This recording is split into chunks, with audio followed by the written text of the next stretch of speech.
సోదరులు మాజీ మంత్రివర్యులు ఆదిమూలపు సురేష్ గారు.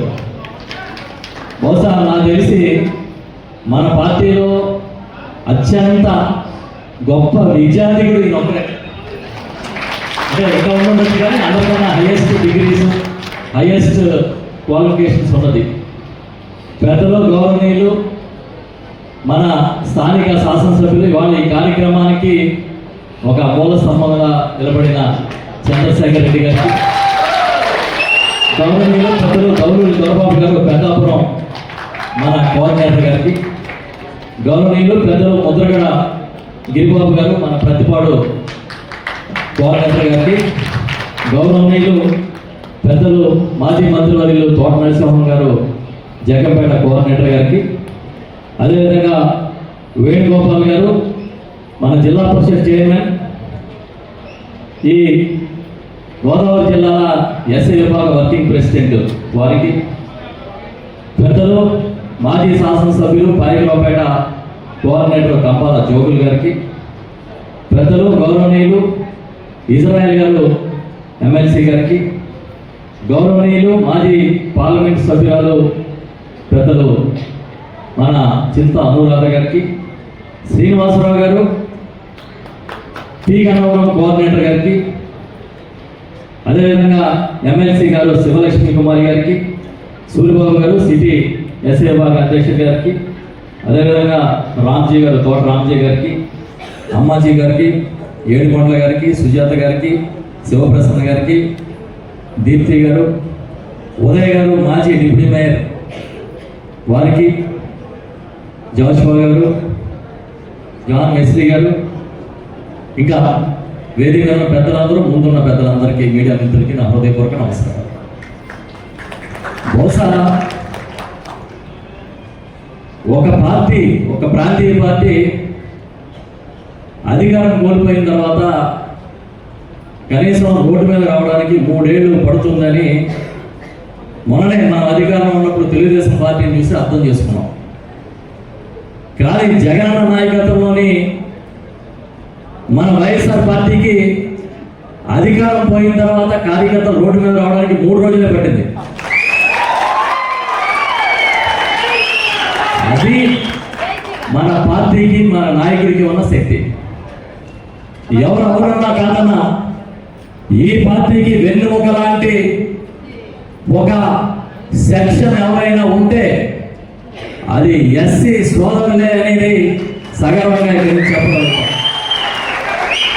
మొన్న జరిగిన ఎన్నికల్లో కూడా అత్యధిక ఓటు శాతం మన కొన్ని వర్గాల నుంచి వస్తే దాంట్లో ఎస్సీ విభాగాల నుంచి, ఎస్సీ మన ఓటర్ల నుంచే ఎక్కువ శాతం వైఎస్ఆర్ పార్టీ వెనకాల, మన నాయకుడు జగన్మోహన్ రెడ్డి గారి వెనకాల నిలబడాలని కూడా సత్యం. దురదృష్టం ఏంటంటే పేదల పక్షాన నిలబడతాను, నేను పేదల పక్షపాతిని అని చెప్పిన జగనన్న ఓడిపోయారు. కార్పొరేట్ల పక్షాన నిలబడతాను, నేను పెద్దల పక్షానే ఉంటానని చెప్పిన చంద్రబాబు నాయుడు గారు మళ్ళీ వచ్చి అధికారంలో కూర్చున్నాడు. జగన్మోహన్ రెడ్డి గారు ఈ రాష్ట్రంలో 31 లక్షల మంది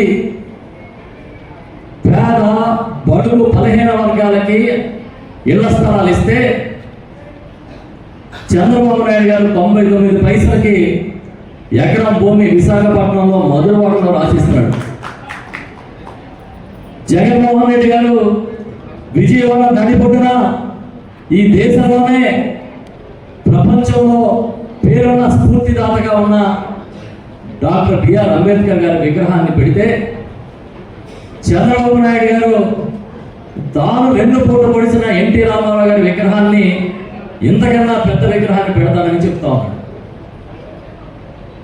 ఇందాక ఉదయం మీటింగ్లో సుధాకర్ బాబు గారు చెప్పారు, అంబేద్కర్ స్టాచ్యూ దగ్గర నిర్వహణకు కూడా నిధులు లేవని ప్రైవేట్ వాళ్ళకి అప్పచెప్తానన్న చంద్రబాబు నాయుడు గారిని ఈ సభలో మేము సూటిగా అడుగుతున్నాం.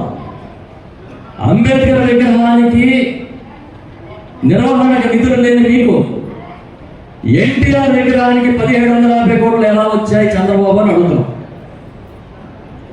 1750 కోట్లతో ఎన్టీ రామారావు విగ్రహం పెడదాం అనుకున్న మీకు సగర్వంగా దళితులు మా ఆత్మగౌరవాన్ని చెప్పుకునే అంబేద్కర్ గారి విగ్రహాన్ని నిర్వహణకి డబ్బులు లేకుండా ఎందుకు పోయాయి?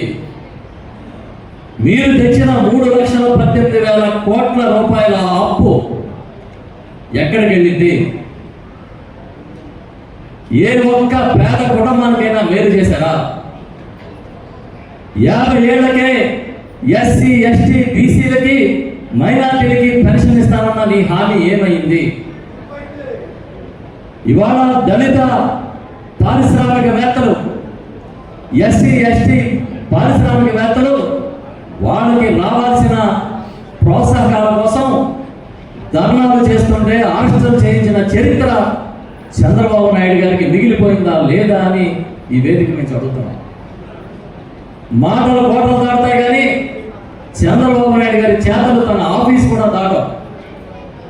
పచ్చి అబద్ధాలు వండి వార్చి తన సొంత మీడియాలో రాయించుకున్నంత మాత్రాన సంక్షేమం అద్భుతంగా జరిగినట్టుగా, ఎస్సీ ఎస్టీ బీసీ పొరుగు వర్గాలకి గొప్పగా మేలు చేస్తున్నట్టుగా మీరు చెప్పుకున్నట్టు నమ్మడానికి ఇక్కడ ప్రజలు సిద్ధంగా లేరనే విషయాన్ని ఈ సందర్భంగా చెబుతున్నా. ఆ రోజుకి ఈ రోజుకి ఎస్సీ అభ్యున్నతి అంటే, బడుగు 15 వర్గాల గుండె చెప్పడంటే ఆనాడు రాజశేఖర రెడ్డి గారు, ఈనాడు జగన్మోహన్ రెడ్డి గారే ప్రథమ వరుసలో నిలుస్తారనేది గట్టిగా చెప్తున్నాం. ఈ వేదిక మీద చెప్తున్నాం. సుధాకర్ బాబు గారు కానీ ఇతర పెద్దలందరూ వచ్చారు. మేమందరం ఎప్పుడు ఏ అవసరం వచ్చినా మీకు అండగా నిలబడడానికి, మీ అడుగులో అడుగు వేసి నడవడానికి సంసిద్ధంగా ఉన్నాము. మనందరం ఒకే కుటుంబం, అది వైఎస్ఆర్ కుటుంబం అని చెప్పి సందర్భంగా చెప్తా ఉన్నా.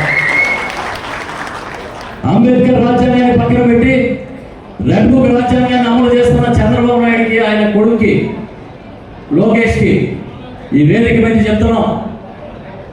మీరు పెట్టే కేసులకి, మీ బెదిరింపులకి భయపడే కార్యకర్తలు ఎవరు వైఎస్ఆర్ పార్టీలో లేరు లేరు లేరు అని చెప్తాం. మీ ఇష్టం. మీ కేసులకే భయపడితే జగన్మోహన్ రెడ్డి గారే పార్టీ నడిపి ఉండేవారు కాదు. అలాంటి నాయకుడి నాయకత్వంలో పనిచేస్తున్నాం మేము. మీ కేసులకి ఉడత ఊపులకి భయపడతామని అనుకుంటే అది మీ పొరపాటు చెబుతూ, ఇంతకుముందే నేను చెప్పినట్టుగా ఈ కార్యక్రమాన్ని ఇంత గొప్పగా నిర్వహించిన ప్రతి ఒక్కరికి, పెద్దలు సుధాకర్ బాబు గారికి, కుమార్ రాజా గారికి, హాజరైన పెద్దలకి, చంద్రశేఖర్ రెడ్డి గారికి, దాడిశెట్టి రాజా గారికి, ఇంకా దీని నిర్వహణలో పాల్గొన్న ప్రతి ఒక్కరికి నా హృదయపూర్వక కృతజ్ఞతలు తెలియజేస్తూ, మా నియోజకవర్గం నుంచి కూడా వచ్చిన చాలా మంది నాయకులు, కార్యకర్తలు, పెద్దలందరూ ఉన్నారు. ఈ జిల్లాలోని హాజరైన ప్రతి నాయకుడికి, కార్యకర్తకి హృదయపూర్వకంగా కృతజ్ఞతలు తెలియజేస్తూ సెలవు తీసుకుంటున్నాను. Thank you.